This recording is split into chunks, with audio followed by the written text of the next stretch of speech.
Hey everyone, welcome to Two Car Pros. My name is Ryan, and today we're going to be checking out how to do the spark plugs in your 2002 GMC Yukon 6-liter. This also applies to like a Chevrolet Tahoe, a Chevrolet Suburban, a Chevrolet Silverado, pretty much any GM vehicle around that era with a 6.0. And this even applies to like GTOs and Camaros, although those are a little trickier to get to due to the lack of space. This is a kind of a trickier repair just due to the heat shields being pretty stuck in the head there. Those took a little bit of finagling to get out. I found that using a long pair of needle nose pliers to reach down into the heat shield and grab fully down into it and kind of wiggle it about and pulling it out was really the way to go on how to remove those heat shields, because those are the big pain in the neck and it's really tough to film. It was really just elbows in darkness. I tried to film all 8 of them, but the only one I could really get, I believe, was cylinder number 3. The rest are exactly the same, though I promise. They're all the same. There's no huge challenge. It's just a filming issue as far as that goes. So it's just doing what I did in this video, but 7 more times, and you'll be all good. All the links down below in the description are there to help you out. With all that out of the way, let's go ahead and jump in. So I'm going to show you guys how to do one spark plug because they are all exactly the same, albeit a little trickier to get to here and there.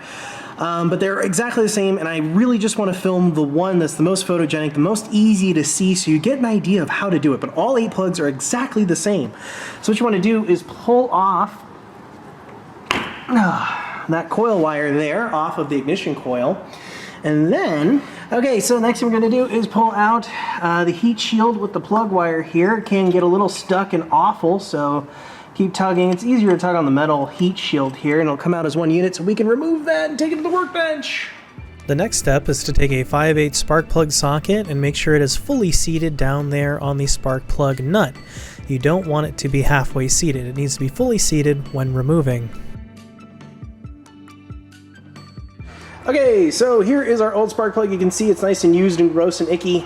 No good. We can take our new plug out and take a look at it to determine that it will work, and it will. It's totally good. And the gap for this particular vehicle is 0.060, and you can check that on your gapping tool. I have a great video on that up here in the description, or in the card and in the description, on how to gap a spark plug, so I won't go over that twice. Now for the plug, we're going to grab some aluminum anti-seize here and put a little bit on the thread, not too much, not too little, and we're going to set that aside, making sure not to bump that strap there. The next thing we're going to do is take some dielectric grease here and squirt it in the end of our new spark plug wire. And we're going to squirt it into the other end as well, because why not? And we're going to take the heat shield from our old spark plug wire, this is the old one, and put it on our new one. Just like that. And now the new plug and the new wire are ready to go into the truck. Alright. With our spark plug loaded up in its socket here, we can go ahead and put it back into its well.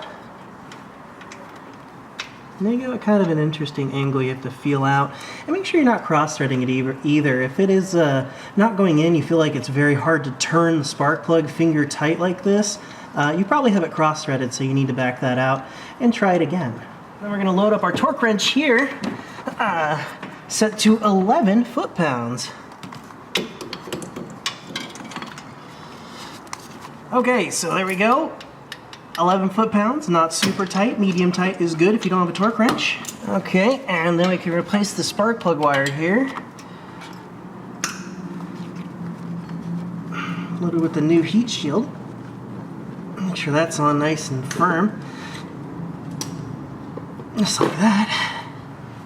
And the top where the actual ignition coil is, plug that spark plug wire right into that.